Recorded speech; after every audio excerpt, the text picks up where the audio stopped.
It's funny how sometimes you think that focusing on a specific thing is the right thing to do. It's common sense. But then when you think back, you were wrong. Case in point. As an employee, you might think that the best thing to focus on is being the most useful possible. Be industrious. Well, it's very noble. I won't tell you no, it's true. However, you can be useful, collaborative, all of these things, and yet not valued. And when it comes down to it, none of what you have done for the company, you could even be crucial to the whole operation. But if you're not valued, when it comes down to it, none of what you've done matters. I learned this the hard way, as usual.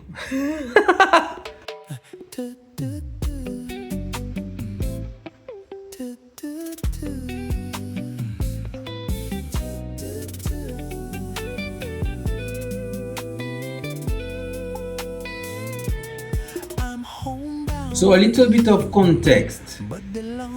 From the last episode, I told you how I thought I had found the twin sister or twin brother of my dream job of the decade prior.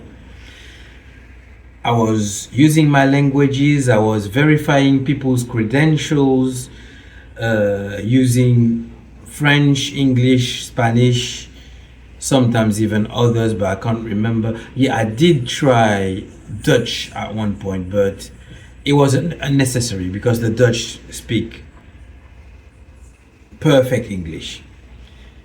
But there you have it. I love the job, but the culture, not so much. The management, not so much. However, a little positive thing, I do remember having to verify the credentials of somebody with my profile, somebody who got their degree like me in Martinique. And they were coming to work for a major UK bank. So I was like, blast from the past. That was nice.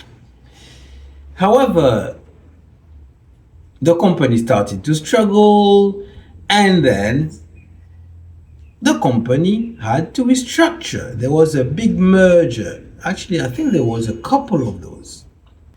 This is where we pick up the story. So the merger came, and they decided to go with one of the games from the rule book, which is to make all our jobs redundant. We were about 50 staff, and organize a battle royale so that we could fill 25 job roles. Now, some people had been with the company long enough to be entitled to redundancy pay or severance pay, as you say in the US. But I hadn't been there long enough to qualify for it. So the ones who qualified took the redundancy money and went. So the majority of us applied for the new jobs. Now that's the interesting bit.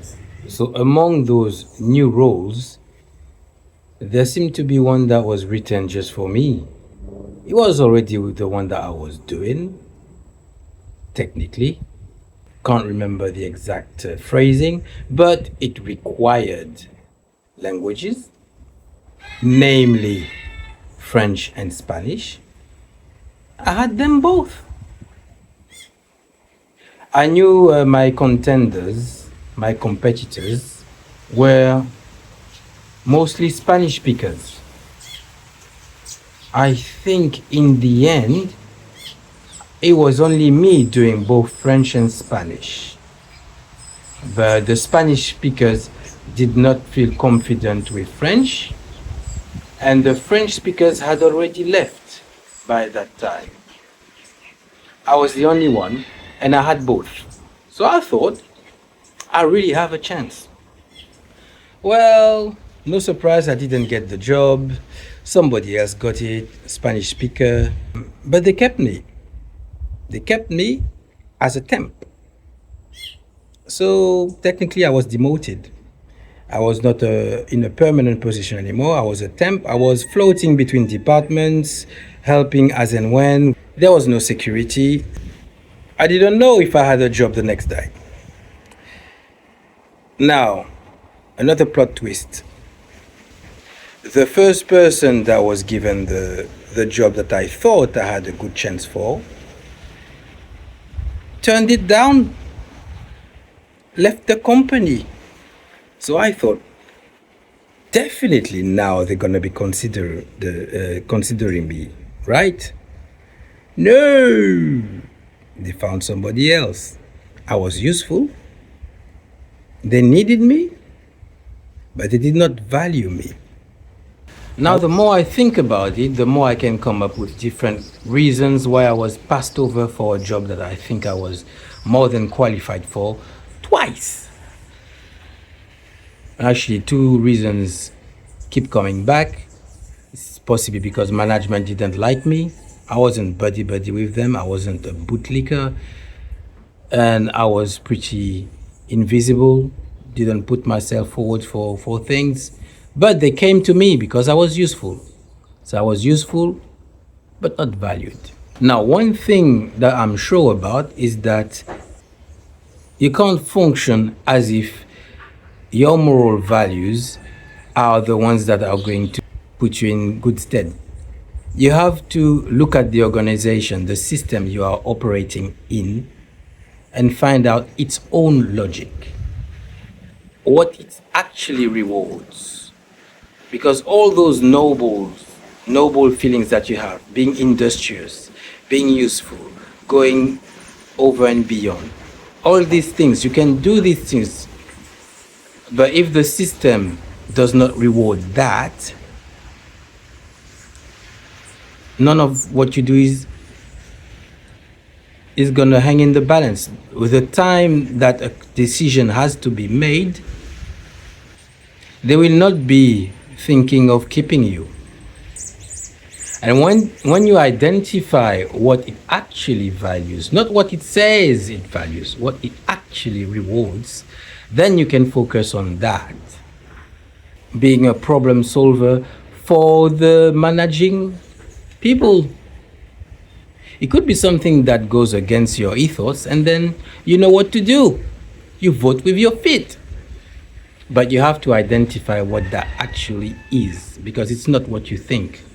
So I was operating with my own moral values and my moral system, thinking it would help me out. So I showed up every day. I kept helping departments, not even knowing if there would be a job waiting for me the next day. So the stress quietly built up until it wasn't so quiet.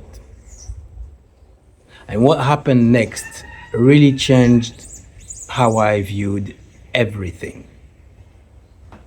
Because sometimes your body makes choices that you have already made, but you've repressed them.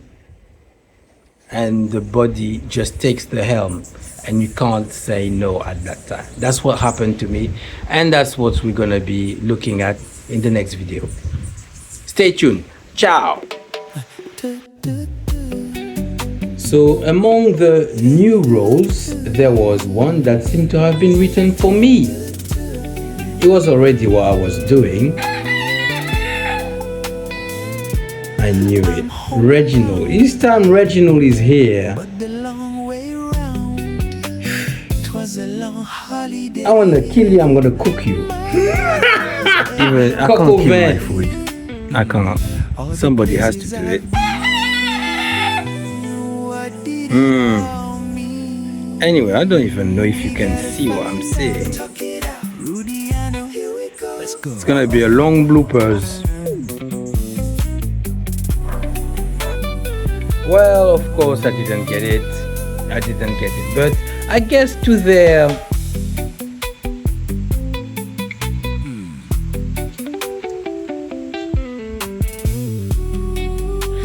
I can't even find the word. Seriously, my English is going.